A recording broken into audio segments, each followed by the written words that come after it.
Sutra Teratai yang menakjubkan. Bab 10 Guru Dharma. Sinvasyang Sutra Teratai episode 1207. Lahir di dunia jahat untuk membabarkan Sutra Teratai.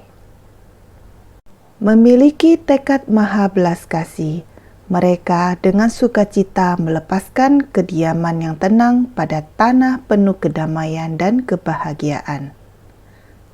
Malah lahir di dunia jahat penuh kekeruhan untuk membabarkan Sutra Teratai ini.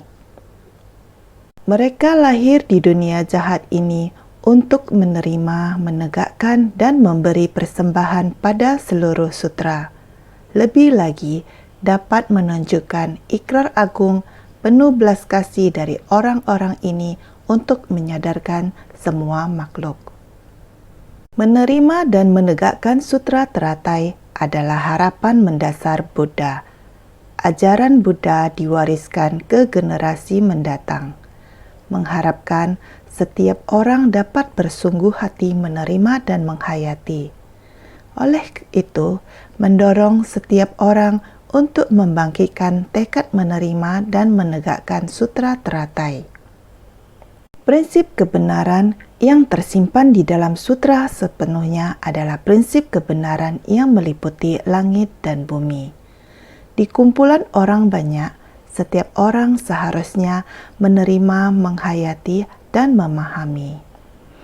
Memahami prinsip kebenaran, hidup mengikuti prinsip kebenaran, ini barulah berkah di dunia. Isi hati Buddha adalah demikian, meliputi Dharma yang sedemikian. Pada bulan Mei, kita dapat melihat insan suci di seluruh dunia. Semua orang mempromosikan upacara pemandian Buddha. Melalui upacara pemandian Buddha ini, untuk menyebarluaskan 3 perayaan menjadi satu. Membalas budi. Budi orang tua, membalas budi semua makhluk, membalas budi Buddha. Semua orang memanfaatkan kesempatan ini untuk menyebarluaskan prinsip kebenaran. Di Afrika sangat istimewa. Afrika Selatan di bulan Mei. Sepanjang bulan Mei disebut bulan pemandian Buddha, juga merupakan 3 perayaan menjadi satu. Sejak bulan Mei, para bodhisattva di sana terus-menerus berada di kerumunan orang ramai, berharap setiap orang menggunakan pemandian Buddha ini untuk menghayati. Menghayati bahwa prinsip Buddha tidak membeda-bedakan agama, menghormati kehidupan. Prinsip kebenaran yang meliputi segala sesuatu di langit dan di bumi. Mereka sedemikian mendalami dan mengungkapkan secara sederhana, membawa sukacita kepada semua orang. Relawan setempat di bulan Mei ini, mereka mulai berkumpul. Seharusnya mereka berkumpul sebelum bulan Mei. Setiap orang datang memahami apa yang dimaksud dengan upacara pemandian rupang Buddha. Sangat berterima kasih kepada bodhisattva suci kita. Relawan etnis Tionghoa setempat sekali lagi menjelaskan kepada mereka makna upacara pemandian rupang Buddha. Relawan setempat yang sudah senior, mereka juga mulai muncul membabarkan Dharma atau memberikan sharing, bahwa setelah mereka menerima ajaran Buddha, Buddha Dharma, ajaran Buddha telah membersihkan batin mereka. Sejak menerima ajaran Buddha, Buddha Dharma, air Dharma telah membasahi batin mereka. Mereka setiap hari sangat bersuka cita. Prinsip kebenaran menjadi sangat jelas bagi mereka, bahwa tiada hari yang tidak dapat dilewati, tiada orang atau masalah yang tidak dapat dilewati. Batin mereka telah terbuka. Sukacita yang seperti ini dikarenakan ajaran Buddha sudah melembabkan batin mereka. Jadi, mereka terus berharap lebih mendalami lagi ajaran Buddha dan menyebarkannya ke komunitas. Demikianlah mereka mengambil keputusan. Tahun ini 2016 di bulan Mei, Mereka yaitu relawan setempat Afrika. Mereka berjalan di seluruh pelosok daerah untuk menggalakkan upacara pemandian rupang Buddha. Seperti itu, awalnya pergi ke setiap komunitas untuk menjelaskan makna dari pemandian Buddha rupang. Terlebih dahulu, berjalan ke semua tempat di komunitas. Awalnya memberikan penjelasan Dharma agar orang dapat menerima. Setelah semua orang mendengarkannya, mereka bersedia menerima. Jadi pada bulan Mei mereka mulai mengembangkan. Mereka membawa rupang Sang Mahasadar di alam semesta. Rupang Buddha kristal yang kecil, Sang Mahasadar di alam semesta yang paling kecil. Mereka membawa rupang Buddha ini pergi ke banyak komunitas untuk melakukan pemandian rupang Buddha. Apa banyak komunitas yang telah dikunjungi? Mereka mengatakan 11 komunitas, 12 titik tempat persembahan. Komunitas di mana mereka secara teratur menyajikan makanan. Jadi seperti itu, membawa rupang Sang Mahasadar di alam semesta mengunjungi ke komunitas satu persatu. Ada berapa jauh seluruh perjalanan ini? 930 km. Mereka melakukan ini demi sebuah niat dalam pikirannya, yakni agar keyakinan ini di tempat sana di mana mayoritas adalah penganut Protestan atau Katolik, berharap orang-orang dapat memahami, mengerti akan makna pemandian rupang Buddha. Maka mereka pergi ke sana hendak berbagi akan hal ini. Mereka membicarakan tentang 3 harapan saya untuk menjelaskan Buddha Dharma. Pertama, menyucikan pikiran diri sendiri, memakai pengalaman diri sendiri sebagai contohnya. Kerisauan dan ketidaktahuan di masa lalu membuat kehidupan dilalui dengan susah payah. Bagaimana mereka dulu perhitungan dengan orang lain dan lain sebagainya. Setelah mereka menerima Buddha Dharma, hati mereka telah disucikan oleh Dharma, sehingga terhadap orang, persoalan dan benda, mereka bisa berlapang dada menerimanya. Dan hanya bisa menghindari mereka dari konflik, bahkan pihak yang berseberangan bisa dengan senang hati, sehingga mereka juga mau membuka hatinya. Dengan cara yang sama seperti itu, mereka dapat menyelesaikan berbagai konflik antar sesama dan perselisihan yang sepele. Kemudian datang bersama untuk memberikan cinta kasih mereka. Mereka bukan hanya dapat menyucikan hati sendiri, juga bisa menyucikan hati orang lain, saling menyucikan hati sesama. Mereka bersatu hati dalam memberi cinta kasih demi membantu orang yang menderita. Orang yang dibantu berbagai macam orang yang mereka bantu. Mereka menggunakan pengalaman mereka dari bagaimana mereka mencabut penderitaan mereka dan mentransformasi atau mengubah penderitaan mereka menjadi kehidupan yang penuh sukacita. Setelah mendengar cerita ini, semua orang memahami bahwa cinta kasih universal tidak membedakan agama. Mereka membagikan cerita ini dengan semua orang, mulai dari menyucikan hati orang dengan transformasi atau mengubah diri sendiri, juga mentransformasi atau mengubah orang lain, bersama-sama membantu orang yang paling menderita. Cinta kasih ini tidak membedakan agama. Dengan demikian, mereka menggunakan berbagai macam metode untuk menjelaskan, sehingga mereka yang mendengar merasa sukacita, membuka hati mereka dan memahaminya. Semua orang dapat menerima apa yang telah mereka katakan. Setelah menerima, para relawan mulai bergerak. Tadi saya telah mengatakan berapa jauh perjalanan mereka untuk melakukan ini. Mereka telah melakukan perjalanan sejauh 930 km. Memanggul patung Buddha. Mereka sudah melakukan perjalanan sejauh 930 km, hampir 1000 km. Sumbangsi seperti ini, bukankah tekad maha belas kasih? Setelah melalui upacara pemandian rupang Buddha di bulan Mei, para relawan bersama-sama belajar untuk lebih memahami bahwa segala tampilan adalah bukan tampilan. Mereka mengatakan ini kepada semua orang. Mereka berkata, menggunakan yang semu untuk melatih yang sejati. Ternyata Buddha yang sebenarnya adalah dari semua benda dan manusia, bahkan rumput, bunga, pohon, sedemikian bersungguh hati. Bahwa prinsip kebenaran menunjukkan penderitaan hidup, termasuk lahir, usia tua, sakit dan mati dalam hidup. Pikirkan para bodhisattva di Afrika ini.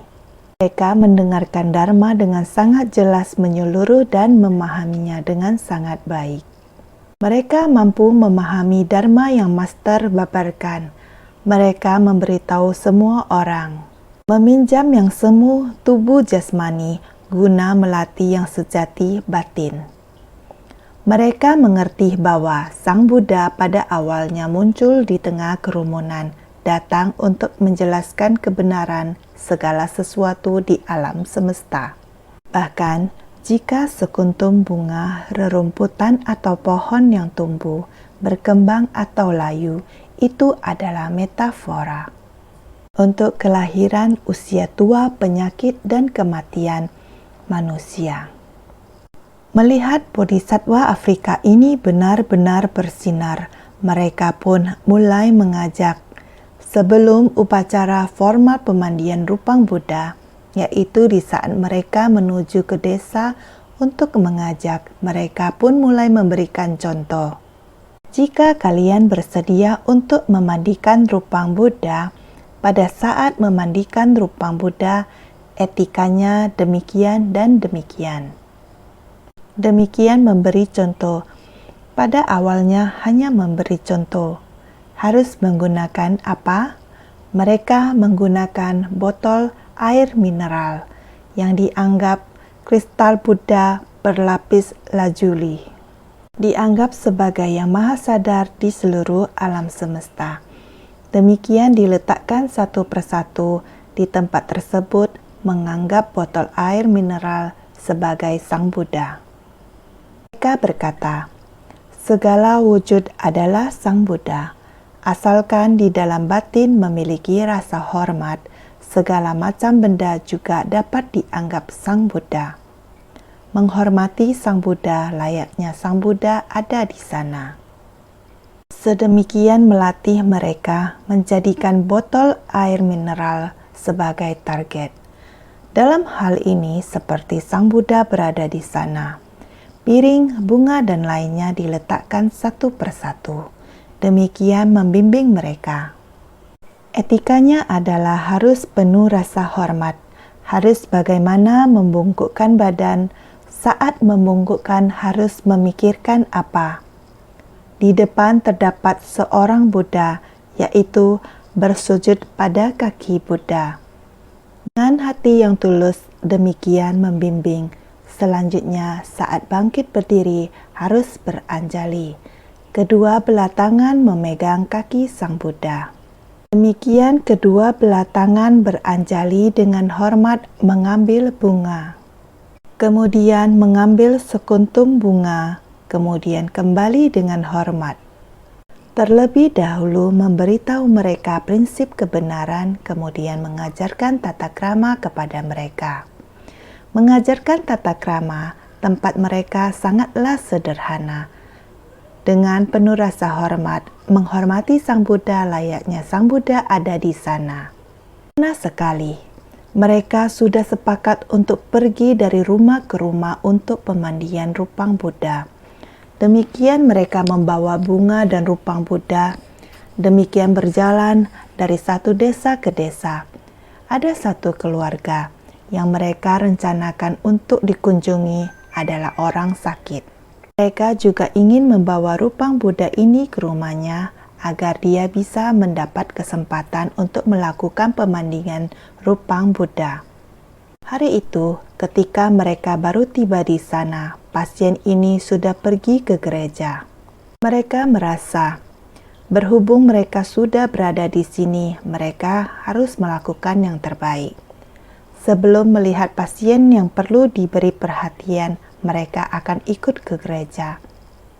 Jika ada lebih dari 20 orang berjalan bersama, mereka adalah demikian, membawa bunga dan rumput serta rupang Buddha. Demikian sambil berjalan, sambil menyanyi lagu doa. Demikian sambil berjalan, sambil menyanyi. Setelah tiba di depan gereja, pastor sedang memberi khotbah. Berada di luar mengatakan demikian.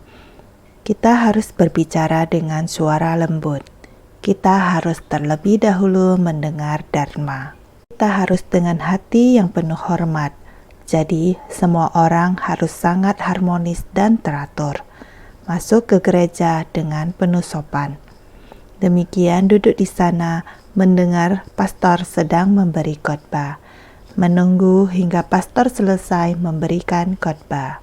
Demikian mereka ada yang mewakilinya untuk berjalan di depan pastor menjelaskan kepada pastor. Menjelaskan tentang tujuan kedatangan mereka adalah demi untuk memberi perhatian kepada orang ini. Dia sedang sakit, makanya kami datang memberi perhatian kepadanya. Tujuan kami adalah berharap dia bisa bersama dengan kami untuk melakukan upacara pemandian rupang Buddha. Membahas tentang upacara pemandian rupang Buddha, dia mulai berkata kepada mereka, "Kami adalah relawan Ceci. Ceci berasal dari Taiwan." Memperkenalkan apa yang dilakukan oleh master di Taiwan. Cinta kasih ini bagaimana tersebar ke seluruh dunia, bagaimana bisa masuk ke Afrika, agar semua orang bisa hidup dengan hati yang damai. Prinsip kebenaran dari ajaran Buddha adalah meliputi seluruh alam dharma di alam semesta. Tidak membedakan agama, mengembangkan cinta kasih universal. Buddha adalah Sang Mahasadar di alam semesta, tidak membedakan suku, tidak membedakan agama. Banyak dijelaskannya, mereka juga sama, Protestan dan Katolik. Mereka tidak mengubah agama mereka, tetapi dengan membuka hati, cinta kasih mereka dapat menjangkau lebih banyak orang. Ini adalah bentuk mempraktikkan dalam tindakan nyata, menggunakan cinta yang nyata dan rohani yang tidak berwujud ini untuk memurnikan pikiran orang. Mendengarkan ini, pendeta berkata, "Baik, saya ingin melihat bagaimana Anda memandikan Buddha rupang." Mereka sangat gembira dan memperlihatkan gambaran yang maha sadar. Mereka membawanya ke hadapan pasien ini dan pasien sangat senang. Relawan Ceci sering datang dan merawatnya, dan mereka datang ke gereja khusus untuk dia. Oleh karena itu, pasien sangat senang. Mereka mulai dengan membawakannya rupang Buddha yang maha sadar. Mereka juga meletakkan bunga dan air di depannya. Mereka berlutut di depannya dan dengan sangat hormat memegang rupang untuk dimandikan oleh dia. Seperti biasa, mereka melantunkan instruksi. Bersujud pada kaki Buddha, menyambut bunga. Pasien melakukan apa yang mereka katakan. Tanpa disuruh, pendeta memimpin umat untuk berdoa di sana dengan nyanyian pujian dan doa. Dan relawan Ceci juga ikut bernyanyi bersama. Di sana, pada saat upacara pemandian rupang Buddha juga ada lagu doa Kristiani. Ini benar-benar sangat istimewa. Memiliki tekad maha belas kasih, mereka dengan sukacita melepaskan kediaman yang tenang pada tanah penuh kedamaian dan kebahagiaan. Malah lahir di dunia jahat penuh kekeruhan untuk membabarkan sutra ini. Kitab sutra ini, Sang Buddha datang ke dunia ini, tidak lain adalah ingin berada di dunia saha ini. Dunia dengan penderitaan yang tak terkira ini demi para makhluk yang menderita, lalu datang ke dunia ini.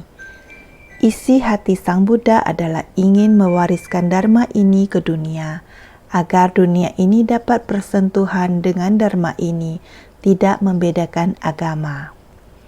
Dengan menyucikan hati, membuka halangan dan rintangan antara orang-orang, membuka sekat-sekat agama ini agar saling menghormati, menghargai, memberikan cinta kasih universal sehingga orang-orang dapat menerimanya.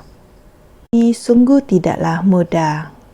Memandikan rupang Buddha di dalam gereja, menerima lagu doa dan berkat agama Kristen, ini sungguh unik dan tidak mudah. Ini adalah hati Buddha, dan hati manusia tiada beda. Inilah yang dikatakan para relawan kepada pendeta, mengatakan bahwa Sang Mahasadar ingin memberitahu semua orang. Meskipun beliau telah tersadarkan dan mencapai kebuddhaan, sebenarnya hati para makhluk semuanya adalah Buddha. Semua orang dapat setara dengan Buddha, yaitu dapat menjadi Sang Mahasadar. Setara tiada perbedaan, jadi agama tidak ada bedanya. Sharing dengan kerendahan hati semacam ini di gereja, umat Kristen utusan agama Buddha dengan Buddha Dharma. Dengan cara ini, serangkaian cinta terhubung secara berurutan dan bergema di antara mereka. Sungguh tidak mudah. Sang Mahasadar di alam semesta berada di dalam gereja, merawat pasien dan keluarganya, dan semua orang Kristen di tempat itu pada saat bersamaan berdoa dalam pemandian rupang Buddha. Sungguh hal yang tidak mudah, benar-benar membuat orang sangat tersentuh. Selain itu, mereka sampai di tempat yang benar-benar miskin. Sama halnya mereka mengunjungi satu rumah demi satu rumah dan memberikan mereka kesempatan yang sama. Untuk mereka yang menderita, para relawan bersumbangsi untuk mereka dengan cinta kasih. Ini menunjukkan bagaimana di Durban, Afrika Selatan, relawan lokal suci menunjukkan kasih kepada sesama dengan cinta kasih yang tidak terbatas. Mereka tidak hanya melakukannya di gereja, tetapi di setiap rumah yang mereka kunjungi. Coba pikirkan, jikalau dijumlahkan, mereka menempuh jarak 930 km lebih. Bodhisatwa sekalian, ketika kita mendengar semangat yang seperti ini, tidakkah kita merasa kagum terhadap mereka? Melihat ini, saya merasa sangat kagum. Oleh karena itu, di dunia jahat yang penuh kekeruhan, daerah yang sangat miskin, banyak yang sakit dan rumah mereka juga sangat kotor. Dan juga ketika relawan kita pergi ke sana, mereka mengambil kesempatan untuk membantu mereka merapikan dan membersihkan mereka sendiri.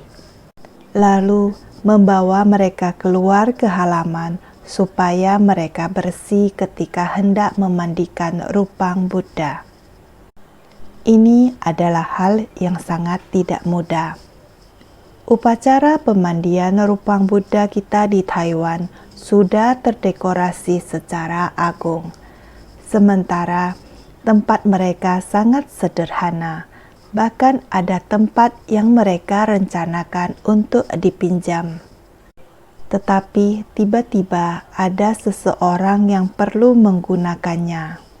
Masih ada sekelompok besar orang yang ingin memandikan rupang Buddha. Jadi, apa yang bisa mereka lakukan tanpa ada tempat? Tiba-tiba mereka mempunyai ide. Mereka mengendarai truk kargo. Mereka membuka tempat tidur pemuatan dan mendekorasinya. Seperti meja, rupang Buddha diletakkan di atasnya bersama dengan bunga dan air. Di tempat itu, mereka mulai memberi hormat di kaki Sang Buddha dan menerima bunga. Itu adalah proses yang sama. Mereka mengelilingi rupang Sang Buddha dan memandikannya. Upacaranya tidak berbeda dengan upacara kami di Taiwan. Sungguh luar biasa melihat ini.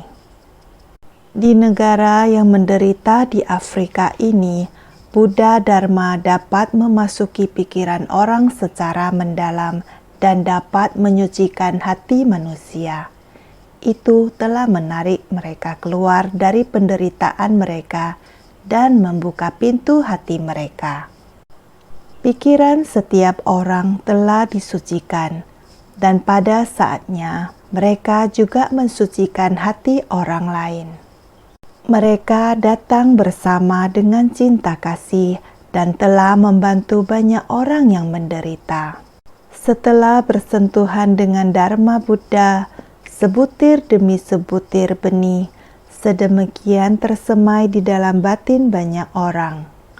Coba pikirkan, orang-orang ini, mereka lahir di dunia jahat ini untuk menerima, menegakkan, dan memberi persembahan pada seluruh sutra. Walaupun mereka tidak berada di tempat kita,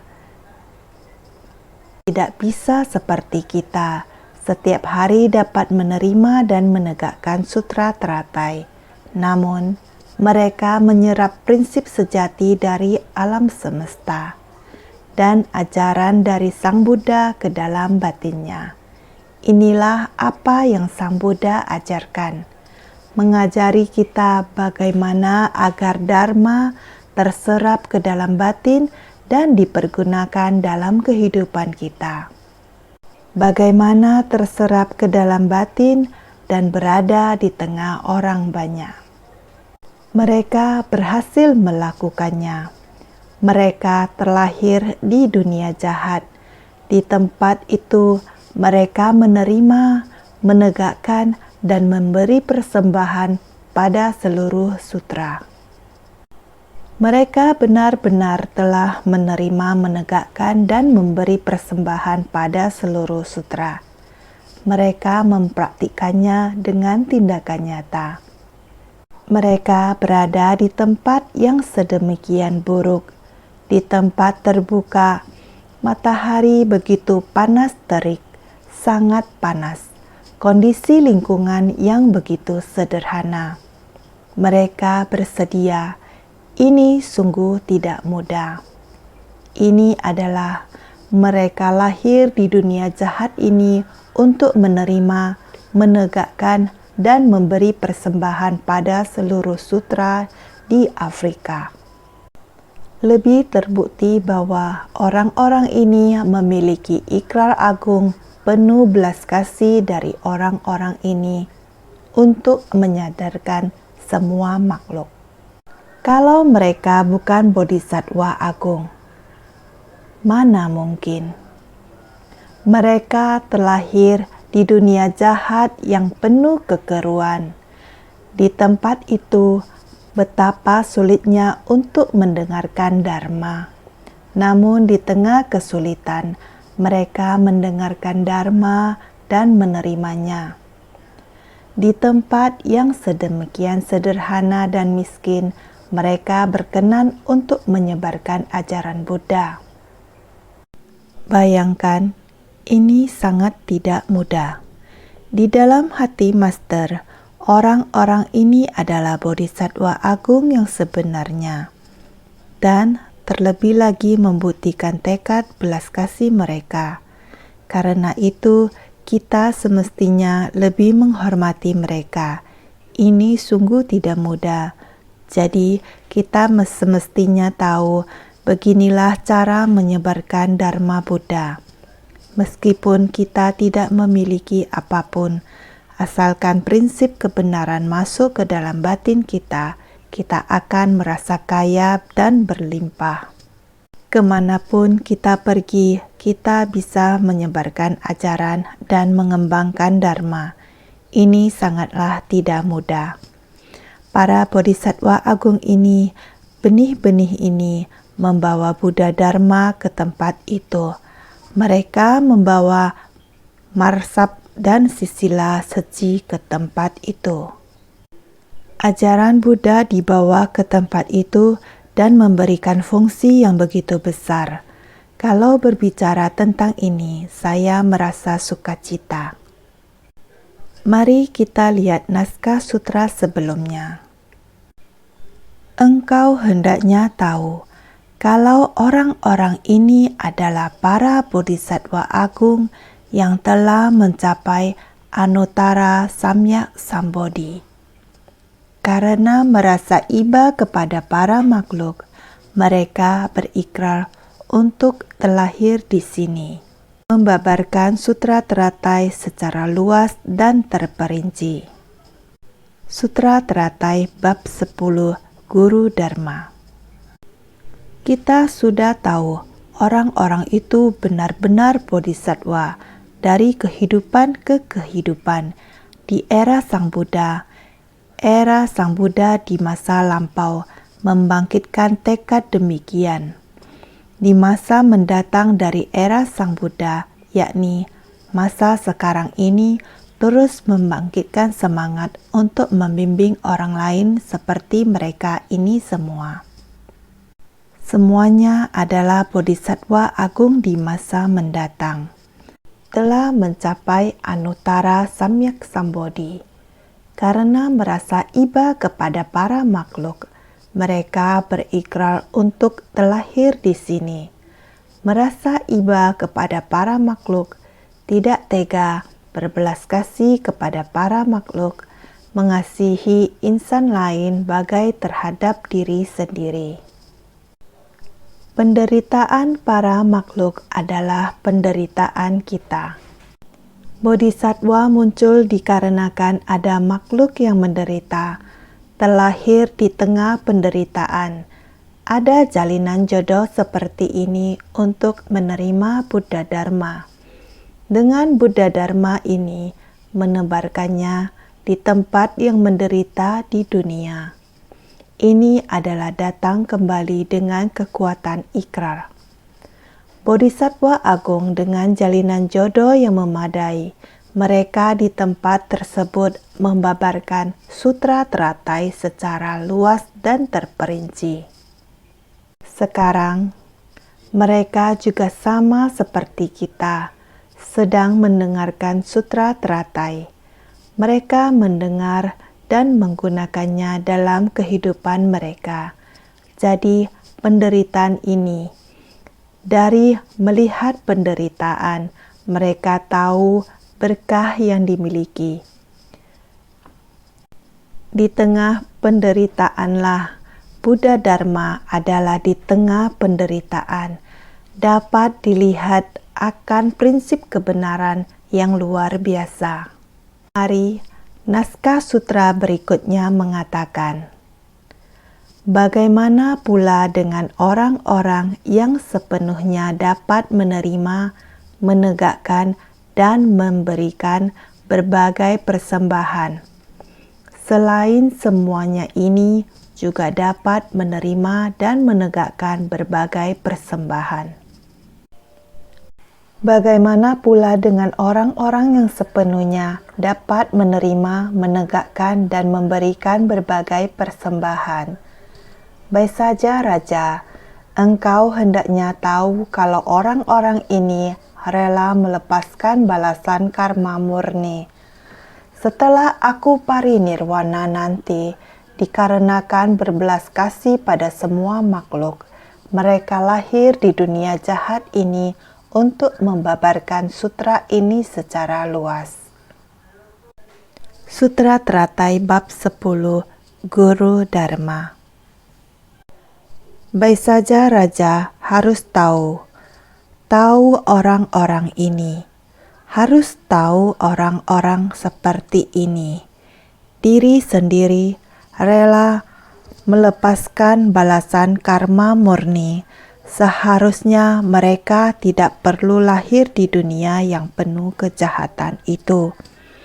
Dikarenakan ada tekad, adalah setelah Buddha parinirwana, dikarenakan berbelas kasih pada semua makhluk, sehingga bersedia terlahir di dunia jahat penuh kekeruhan untuk membabarkan sutra teratai.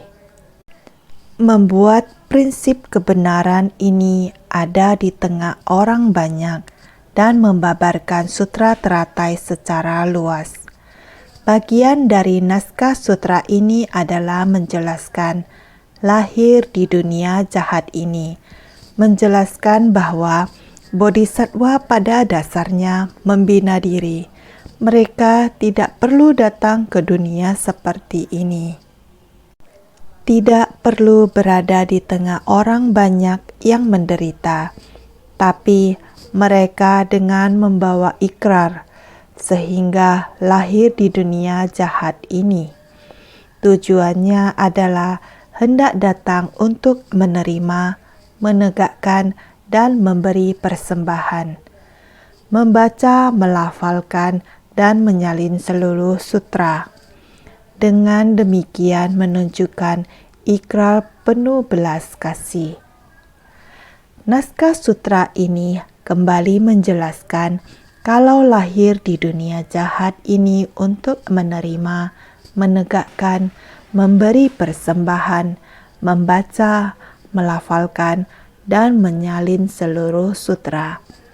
Lebih lagi, dapat menunjukkan ikrar penuh belas kasih dari orang-orang ini. Di dunia jahat penuh kekeruhan ini, datang ke dunia memberi teladan melalui tindakan diri sendiri. Berkata, "Ada sutra ini sehingga saya bersuka cita. Saya bersedia membaca sutra. Saya bersedia menyalin, bersedia membuat salinan sutra ini, hendak membuat semua orang ada kesempatan bisa mendengarnya, bisa melihatnya, memahami sutra ini. Ini adalah harapan dari bersedia datang ke dunia menyebarkan dharma. Jadi, dikatakan bagi yang menerima dan menegakkan sesuai kemampuan. Di tempat ini, terlebih lagi menerima, menegakkan, dan memberi berbagai persembahan adalah hendak datang mengajarkan kepada kita semua orang untuk menerima dan menegakkan sesuai kemampuan. Bagaimana pula dengan orang-orang yang sepenuhnya dapat menerima, menegakkan, dan memberikan berbagai persembahan?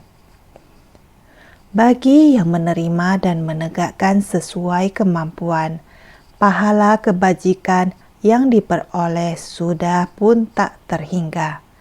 Apalagi kalau menerima dan menegakkan seluruhnya, serta memberikan persembahan berupa berbagai dupa dan bunga, payung sutra, dan panji berkualitas terbaik dan menakjubkan. Berkata kita sangat sibuk, tidak apa-apa. Cobalah dengar, walaupun kamu hanya mendengar satu kalimat, ataupun 4 kalimat satu bait syair, coba didengarkan. Menggunakan cara seperti ini agar orang-orang bisa bersentuhan dengan Buddha Dharma, bersentuhan dengan sutra teratai. Ini menggunakan metode. Oleh karena itu, bagi yang menerima dan menegakkan sesuai kemampuan, tidak masalah walaupun sedikit. Begini kamu sudah bersentuhan. Pahala kebajikan yang diperoleh sudah pun tak terhingga jika kita menerima sebutir benih di dalam batin kita, maka akan ada pahala kebajikan yang tidak terhingga. Jika benih ini sudah matang, maka dengan sendirinya dari satu tumbuh menjadi tiada terhingga. Apalagi kalau menerima dan menegakkan seluruhnya. Dengan cara inilah kita menyemangati diri sendiri. Waktu yang lama atau sebentar tidak ada masalah. Asalkan Anda datang untuk memahaminya dan mendengarnya, selama Anda mendengar dan memasukkannya ke dalam hati, maka kamu pun sudah mendapat pahala kebajikan. Apalagi kamu sudah mendengarkan, bersukacita, rela untuk mendengarkan seluruh sutra, bersedia, serta mampu untuk menyebarkan prinsip kebenaran di dalamnya. Pahala dari kebajikan ini adalah sangat besar. Jadi, apalagi kalau menerima dan menegakkan seluruhnya, serta memberikan persembahan berupa berbagai dupa dan bunga, payung sutra, dan panji berkualitas terbaik dan menakjubkan, apalagi dengan dekorasi tempat yang sangat agung, memperagung tempat pelatihan untuk menarik lebih banyak orang, menimbulkan keyakinan untuk bersumbangsi sehingga dikatakan sesuai dengan kondisi membimbing dan menyelamatkan. Ada orang yang kaya, mereka ingin tempat yang sangat agung. Mereka merasa dengan demikian baru ada suasananya. Dengan demikian baru sesuai status tempat yang ditujukan. Jadi haruslah demikian agung. Jika tidak, seperti Afrika Selatan, ketika ingin mengajar orang lain bagaimana cara melatihnya, mereka bahkan dengan menggunakan botol plastik juga dapat mewakili rupang Buddha dan meminta semua orang untuk menghormati, meskipun sedang gladi resik, sedang berlatih. Mereka juga sudah melakukannya penuh dengan rasa hormat. Pada saat itu adalah tempat pelatihan, meskipun masih belum secara resmi membawa rupang Sang Mahasadar ke hadapan mereka. Namun, sekali demi sekali, saat inilah memperoleh pahala kebajikan. Sebelumnya kita ada melihat naskah sutra, menggunakan rumput, ranting, alang-alang atau kuku jari mereka untuk menggambarkan rupang dari Buddha. Demikian juga memperoleh pahala kebajikan, apalagi botol plastik yang dicuci bersih atau dengan batin penuh hormat, berlatih di tempat tersebut. Dengan ini adalah disebut tempat pelatihan, bahkan bak muatruk. Demikian juga adalah altar di tempat tersebut. Inilah jika batin kita penuh rasa hormat, menghormati Buddha seolah Buddha ada di tempat manapun adalah tempat pelatihan. Jadi dikatakan hendaknya tahu kalau orang-orang yang menegakkan dan menerima persembahan seperti ini, seperti demikianlah orang-orang yang menegakkan dan memberi persembahan. Baik saja Raja, engkau hendaknya tahu kalau orang-orang ini rela melepaskan balasan karma murni. Hendaknya tahu kalau orang-orang yang menegakkan dan menerima persembahan seperti ini seharusnya lahir di tanah Buddha yang murni. Tetapi mereka melepaskan balasan unggul itu untuk lahir di Jambudvipa. Baik saja Raja, engkau hendaknya mengetahui orang-orang seperti ini rela melepaskan balasan karma murni mereka. Orang-orang ini telah sibuk dalam latihan spiritual di masa lalu, tetapi mereka melepaskan balasan karma murni mereka. Selanjutnya kita harus tahu itu, di tengah penderitaan orang-orang ini membimbing para makhluk. Ini adalah terlahir kembali dengan sukarela. Mereka bersedia untuk melepaskan tanah Buddha yang murni dan masuk ke dunia jahat yang penuh kekeruhan ke dalam Jambudvipa. Awalnya dengan balasan berkah mereka bisa saja terlahir kembali di tempat yang diberkati tanpa perlu datang ke dunia ini. Mereka dapat menikmati balasan karma mereka. Tapi demi membimbing para makhluk, mereka bersedia untuk masuk ke tengah orang banyak dan terlahir di tempat yang miskin, yang penuh kekeruhan dan kejahatan. Mereka bersedia, maka mereka adalah bodhisattva. Jadi, setelah aku parinirwana nanti, dikarenakan berbelas kasih pada semua makhluk.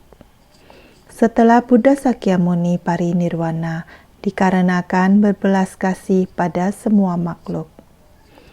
Setelah saya memasuki parinirwana, orang-orang ini akan berbelas kasih kepada para makhluk.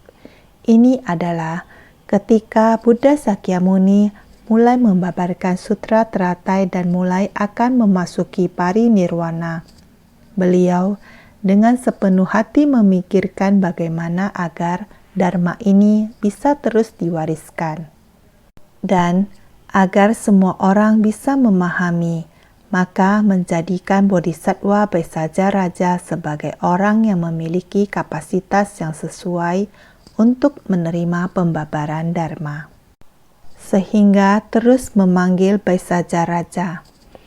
Pahala kebajikan dari menerima dan menegakkan sutra teratai, bahkan jika hanya satu kalimat atau sebait syair, pahala kebajikannya sangat besar, apalagi seluruh isi sutra, dan bisa membimbing para makhluk di tempat manapun, menolong para makhluk yang menderita.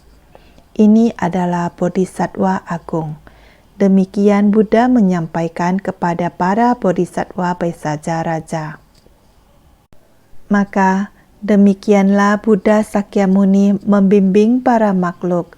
Ketika akan memasuki parinirwana, dia berpesan dan mengingatkan kita semua bahwa harus berbelas kasih terhadap semua makhluk. Maka sutra ini seharusnya diwariskan. Jika semua orang bersedia mewariskan sutra ini, maka inilah pahala kebajikan yang besar. Sutra teratai ini merupakan semangat dan filosofi dari Buddha yang sesungguhnya. Cinta kasih universal yang tidak membeda-bedakan, yang mencakup seluruh dunia, semua dharma terkandung di dalamnya. Sehingga mereka lahir di dunia penuh kejahatan ini untuk membabarkan sutra ini secara luas. Pada dunia saha ini terdapat banyak ketidakbaikan yang berkumpul, makanya disebut dunia jahat. Mereka membabarkan sutra ini secara luas kepada para makhluk. Orang-orang ini bertekad, rela berada di dunia penuh kejahatan, dunia saha, disebut dunia toleransi. Dunia toleransi ini banyak ketidakbaikan, banyak kejahatan dan sedikit kebajikan. Tidak mudah untuk mengumpulkan kebajikan, karena banyak kejahatan dan sedikit kebajikan, tidak mudah mengumpulkan kebajikan bersama. Karena ini disebut dunia penuh kejahatan. Sering mengatakan dengan kebajikan, dengan cinta kasih adalah harta sesungguhnya. Setiap orang memiliki kebajikan dan cinta kasih. Adalah orang yang terkaya, bukan berarti berapa banyak harta benda yang ada, dia adalah kaya. Bukan. Orang yang memiliki kebajikan dan penuh cinta kasih, itulah yang terkaya. Kekayaannya tidak ada habisnya. Cinta kasih yang diberikan ini tidak ada batasnya. Merekalah yang terkaya. Tetapi tidak mudah untuk mengumpulkan kebajikan ini. Jadi sangat bersyukur dengan mazhab dan silsilah. Mazhab dan silsilah Ceci mempunyai begitu banyak orang yang penuh cinta kasih. berkumpul bersama dan tersebar di seluruh dunia. Melihat tempat Afrika itu juga sama, ada bodhisatwa yang kaya batinnya lahir di tempat itu. Begitu menyentuh ajaran ini, dia sangat kaya, bersedia untuk bersabar, bertahan, dan menahan kesusahan. Melihat mereka berjalan sepanjang 930 km lebih, membawa rupang Buddha, lalu berlutut di atas lantai, membuat orang yang sakit dapat mencapainya, bersujud pada kaki Buddha, menyambut bunga.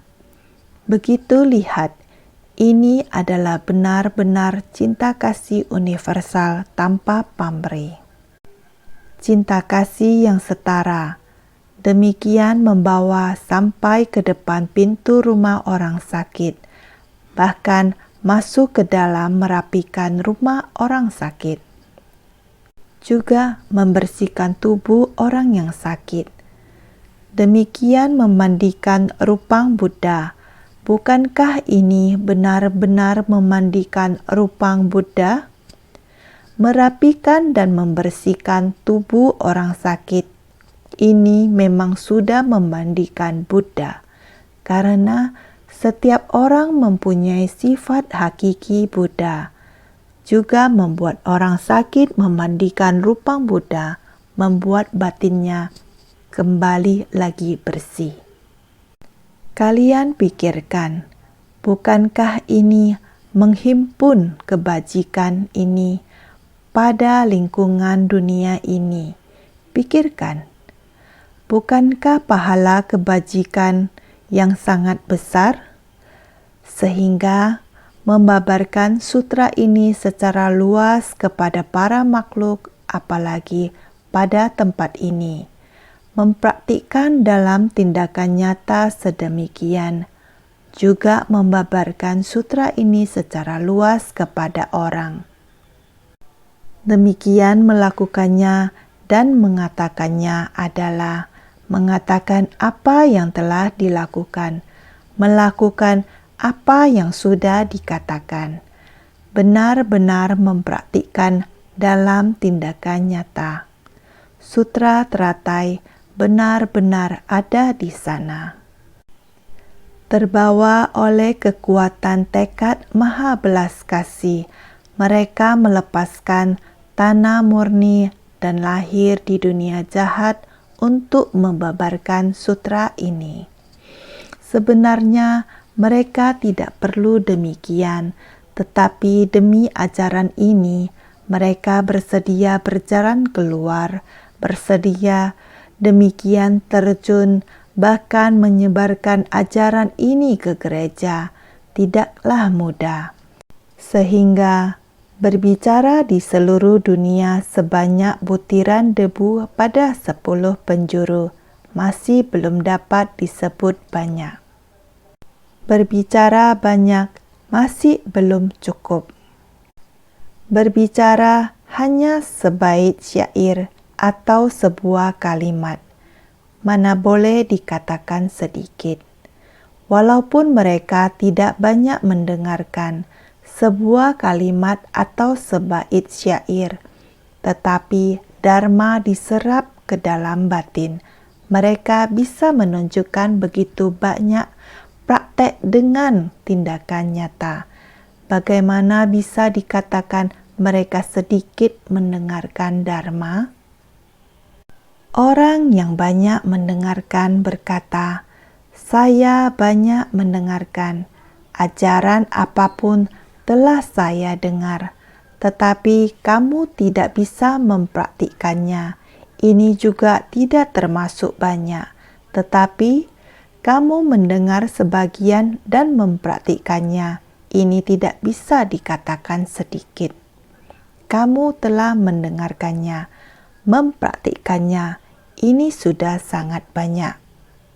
Ini secara khusus menunjukkan kalau pahala kebajikan dari para praktisi adalah sangat banyak.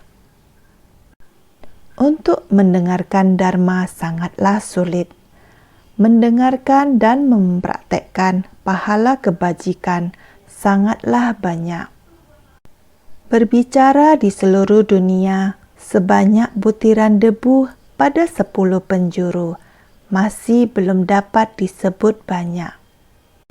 Berbicara hanya sebait syair atau sebuah kalimat, mana boleh dikatakan sedikit.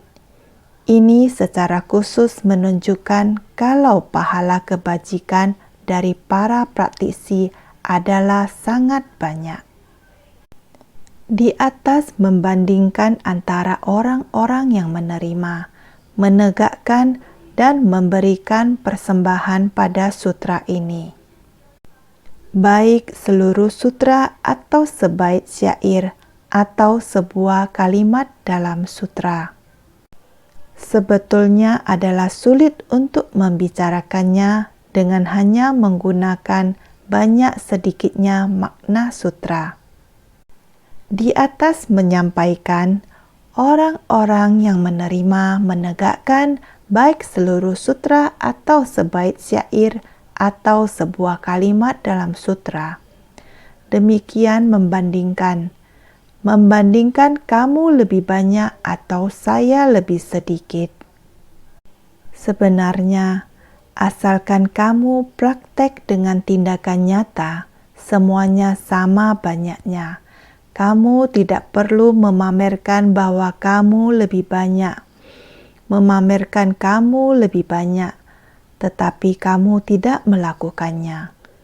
Saya, walaupun sedikit mendengarkan, tetapi saya banyak melakukan. Saya mengikuti ajaran ini, bisa mendapat satu kebajikan dengan tulus mengingat dalam batin. Saya bisa melakukannya. Ini menandakan tiada perbedaan. Tidak perlu membandingkan. Sebenarnya, lakukan saja, sehingga sulit untuk membicarakannya dengan hanya melakukan banyak sedikitnya makna sutra. Tidak perlu membandingkan seberapa banyak yang kita dengar, tetapi bisa mendengarkan seharusnya dengarkan. Pada saat mendengarkan, dulu mungkin tidak berkesan, dipahami lagi. Jalinan jodoh matang.